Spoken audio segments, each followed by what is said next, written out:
यहाँ पर हम कुछ कानून के बारे में जानकारी देखेंगे। कुछ केस स्टडी मैंने कानून के बारे में की है, कुछ जजमेंट मैंने पढ़े हैं, जैसे किसी कोर्ट के जजमेंट पढ़े हैं, तो उसके बारे में हम जानकारी यहाँ पर देखेंगे। कोई भी आदमी जब किसी देश में निवास करता है तो उस देश के कानून के बारे में उसे जानकारी होनी चाहिए। क्या काम कानूनी है, क्या काम गैर कानूनी है, क्योंकि सबकी अपनी पर्सनल लाइफ है।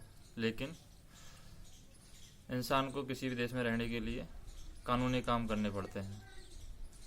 कभी कभी खुद का जजमेंट होता है, क्योंकि कभी कभी दो कंडीशन हमारे सामने आ जाती हैं।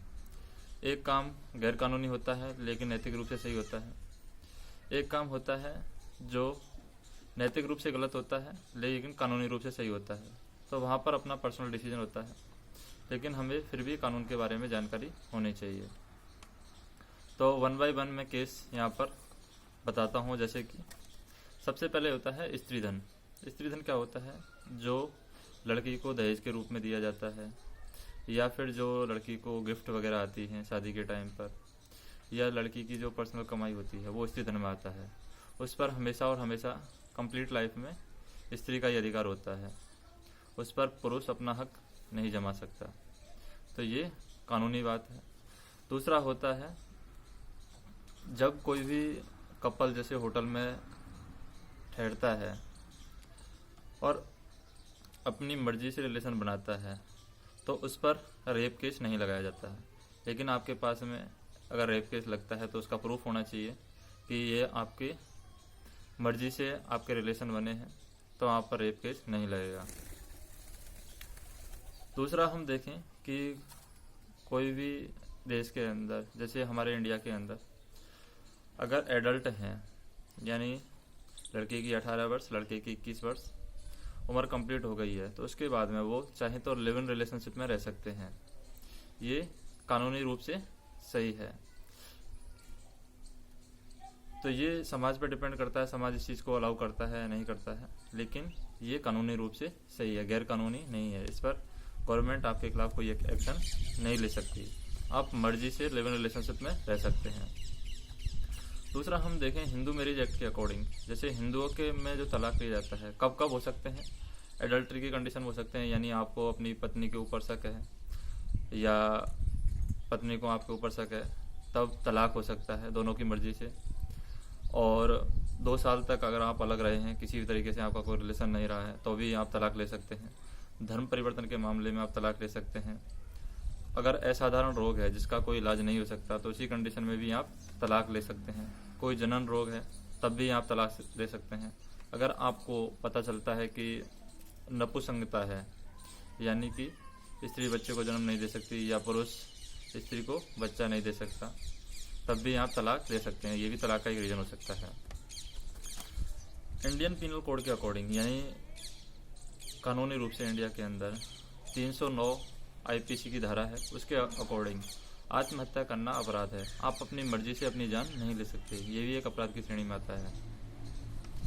नेक्स्ट हम देखें कि जो धारा 107 है इंडियन पिनल कोड की, धारा 116 है, 151 है, यानी सीआरपीसी की जो धारा है ये 107, 116, 151, ये अपनी गवर्नमेंट जॉब पर कोई इफेक्ट नहीं डालती हैं। इसमें जमानत की राशि होती है, उसे आप जमा करा सकते हैं। और यहाँ पर ये जो धारा लगती हैं सीआरपीसी की धारा 107, 116, 151, इन पर डायरेक्ट अपराधी को पुलिस गिरफ्तार कर सकती है, लेकिन जॉब पर इसका कोई इफेक्ट नहीं पड़ता है अगर आप जमानत राशि दे देते हैं। फिर हम देखें यहाँ पर इंडियन पिनल कोड की जो धारा है 497, उसके अकॉर्डिंग एडल्ट्री के द्वारा आप तलाक ले सकते हैं। एक नियम होता है, अगर पुलिस अभद्र भाषा का इस्तेमाल करें आपके खिलाफ तो आप उसकी शिकायत है एसपी को शिकायत कर सकते हैं। पुलिस आपके खिलाफ अभद्र भाषा का प्रयोग नहीं कर सकती। आपके साथ पुलिस को सम्मान से पेश आना चाहिए। अगर आपने कोई गलती की है तो उसका जुर्माना लगाना चाहिए, लेकिन आपके साथ पुलिस कभी भी अभद्र व्यवहार नहीं कर सकती। इसकी आप एसपी से शिकायत कर सकते हैं, कोर्ट में शिकायत कर सकते हैं, वकील के पास जाकर के आप सीआरपीसी की जो धारा है 153 के 3 क्लॉज 3 में के अकॉर्डिंग परिवाद दर्ज करा सकते हैं, यानी आप अपनी शिकायत को दर्ज करा सकते हैं। फिर हम देखते हैं कि सरकारी नौकरी में जो डिक्लेरेशन फॉर्म भरते हैं, डिक्लेरेशन फॉर्म में हमें यस और नो देना होता है, यानी डिपार्टमेंट के द्वारा जो डिक्लेरेशन फॉर्म भरा जाता है उसमें हमें यस और नो के बारे में बताना होता है। तो अगर हम कोई भी डिक्लेरेशन फॉर्म में अगर यस कर रहे हैं तो उसका हमें प्रॉपर रीज़न देना होता है कि हमने किस टाइम पर गैर कानूनी काम किया है और क्यों किया है, क्या परिस्थितियाँ रही हैं हमारी, वो हमें डिटेल देनी होती है। एक होती है फ्री वकील की फैसिलिटी जो गवर्नमेंट के द्वारा प्रोवाइड की जाती है। जैसे कोई व्यक्ति है जो वकील हायर नहीं कर सकता, तो गवर्नमेंट अपने खर्चे से उसे वकील प्रोवाइड कराती है। तो ये वकील कहाँ से मिलता है? ये प्रत्येक डिस्ट्रिक्ट में एक विविध सहायता केंद्र होता है, वहाँ पर हमें एप्लीकेशन देनी पड़ती है, वहाँ से हमें फ्री में वकील मिलता है। यानी ADR सेंटर होता है, वहाँ से फॉर्म भर के हम वकील प्राप्त कर सकते हैं। इसके लिए कुछ कंडीशन है, जैसे कि व्यक्ति की जो इनकम है ईयरली 1.5 लाख से कम होनी चाहिए। नेक्स्ट हम देखते हैं कि जो CRPC की धारा 41 है वो यहाँ पर बताती है हमें कि 24 घंटे के अंदर किसी व्यक्ति को पुलिस द्वारा गिरफ्तार किया गया है तो उसे 24 घंटे के अंदर न्यायालय के सामने पेश करना होता है। और CRPC की धारा 51 है वो भी हमें ये बताती है कि अगर कोई पुलिस किसी व्यक्ति को गिरफ्तार करती है तो 24 घंटे के अंदर उसको न्यायालय के सामने पेश किया जाना चाहिए। अगर पुलिस न्यायालय के सामने उसको पेश नहीं करती है तो हम पुलिस के खिलाफ शिकायत कर सकते हैं, रीजन जान सकते हैं कि क्यों पेश नहीं किया है।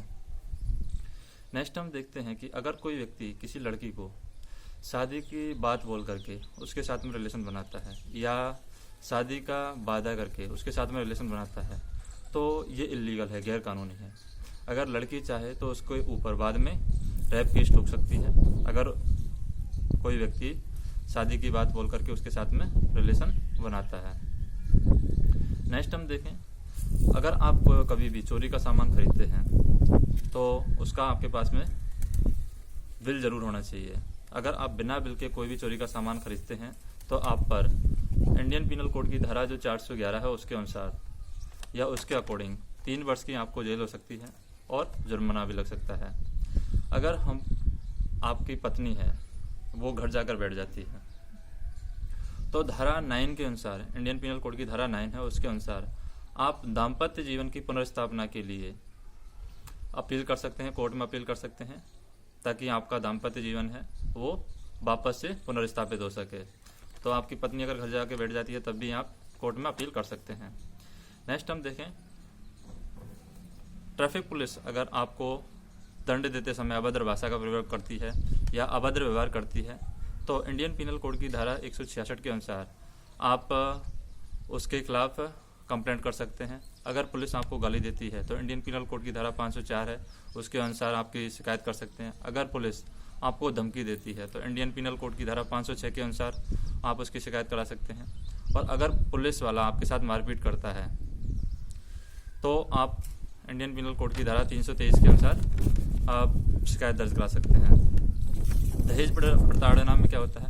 दहेज प्रताड़ना में इंडियन पिनल कोड की जो धारा है 498 वो अप्लाई होती है। और घरेलू हिंसा के मामले में जो इंडियन पिनल कोड की धारा 125 है उसके सेक्शन 12 में घरेलू हिंसा की शिकायत करा सकते हैं। और सेक्शन 24 के अकॉर्डिंग घरेलू हिंसा में अगर आपको जैसे कोर्ट खर्च है महिला का और बाकी जो वकील की फ़ीस है वो भी आपको वापस दी जाती है, यानी उसका भी आप क्लेम कर सकते हैं घरेलू हिंसा के मामले में, दहेज प्रताड़ना के मामले में।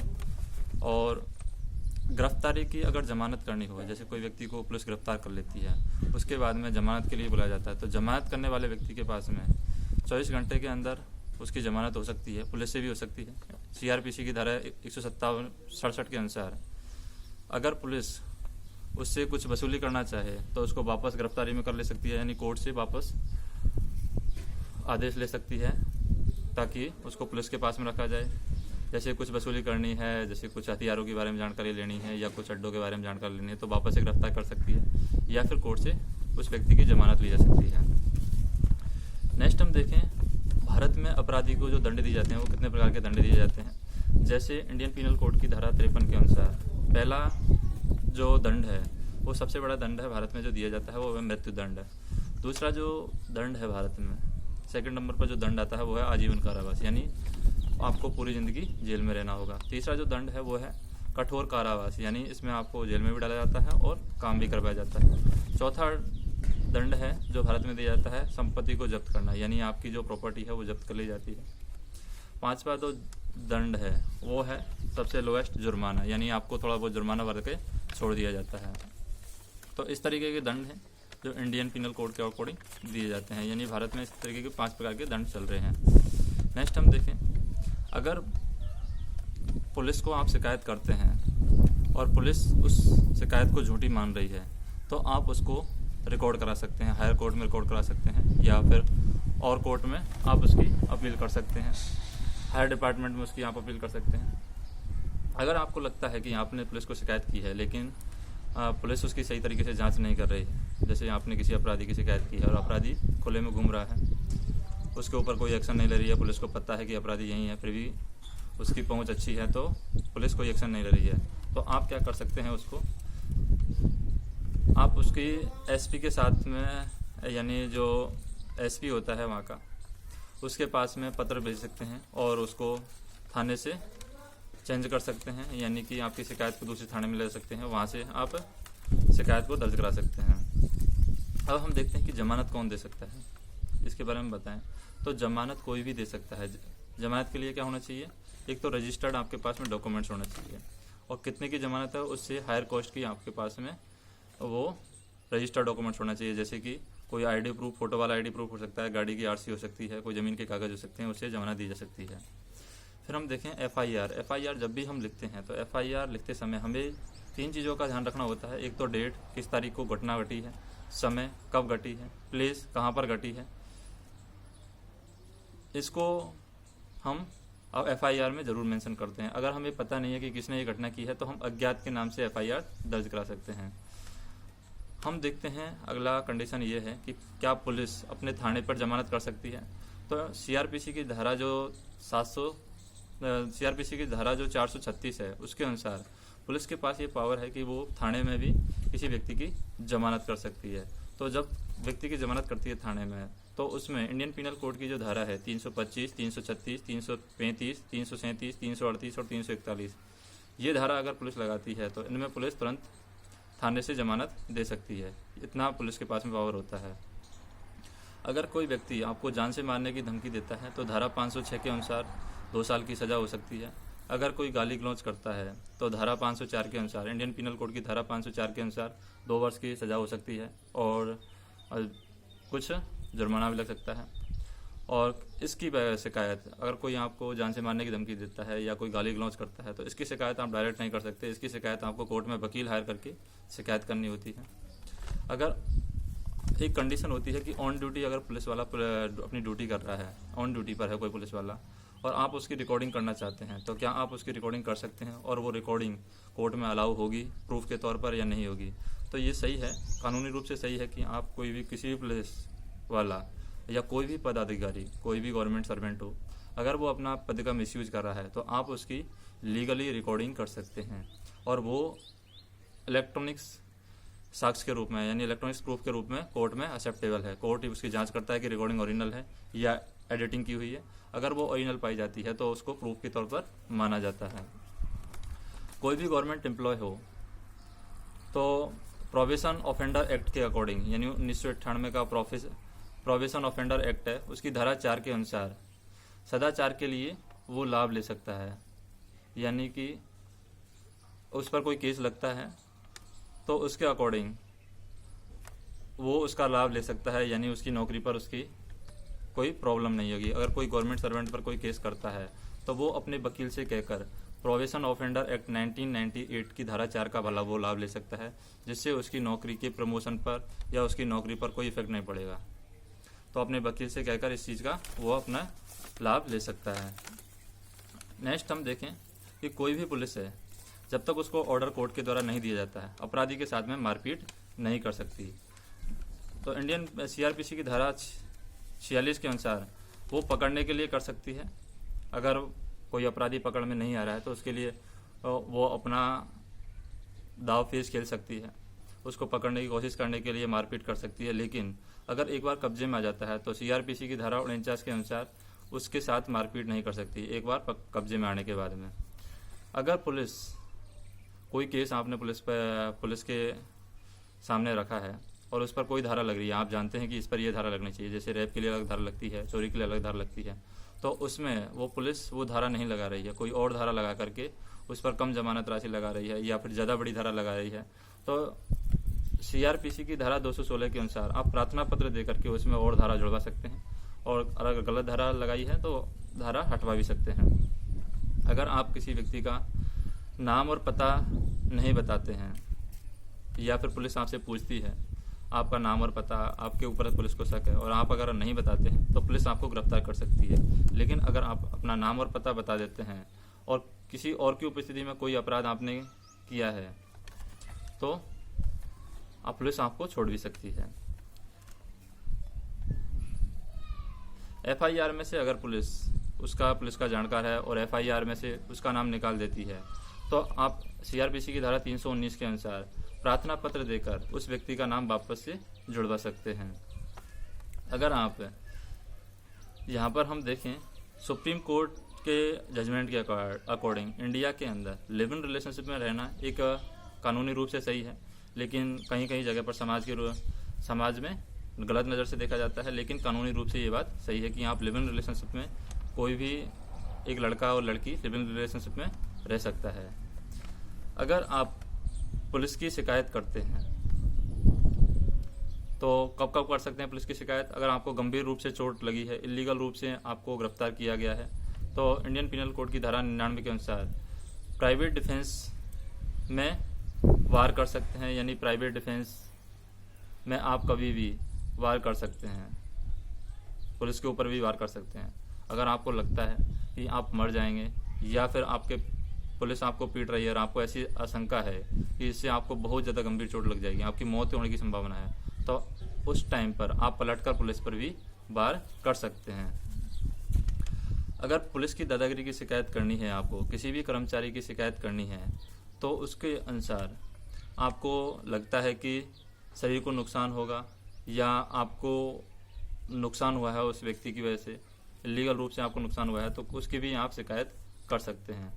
अगर आप किसी वजह से पुलिस को झूठी सूचना देते हैं तो इसकी शिकायत आपके खिलाफ पुलिस कर सकती है, यानी कि आपके खिलाफ ही पुलिस एक्शन ले सकती है। जैसे क्या होता है कई बार, जैसे एक टीचर है और एक स्टूडेंट है, एक टीचर एक लड़की को बंद कमरे में पढ़ा रहा है, लेकिन पास वाला पड़ोसी है उसको देख के जलता है, वो पुलिस में उसकी शिकायत कर देता है, लेकिन पुलिस वहाँ पर जाकर देखती है कि वो सच में उस लड़की को पढ़ा रहा है, किसी भी तरीके का कोई रॉन्ग रिलेशन उनका नहीं है या किसी भी तरीके से लड़की को परेशान नहीं कर रहा है, तो पुलिस हमेशा उस व्यक्ति के खिलाफ ही एक्शन लेगी जिसने वो शिकायत की है। इसलिए अगर आप पुलिस के खिलाफ या पुलिस के पास में झूठी शिकायत किसी व्यक्ति की करते हैं उस व्यक्ति को बदनाम करने के लिए या उसके सम्मान को हानि पहुंचाने के लिए, तो सारा एक्शन आपके खिलाफ ही लिया जाएगा। अगर आप झूठी एफआईआर दर्ज कराते हैं तो रिवेंज की वजह से आप झूठी एफआईआर दर्ज करा सकते हैं या किसी और वजह से आप भी झूठी एफआईआर दर्ज करा सकते हैं, तब पुलिस आपके खिलाफ हमेशा एक्शन लेती है। तो जिस लेवल का आप एफआईआर दर्ज कराएंगे उसी लेवल का आपके खिलाफ एक्शन पुलिस के द्वारा लिया जाएगा। तो ये सारी बातें हैं जो कानून के बारे में मैंने आपको बताई है।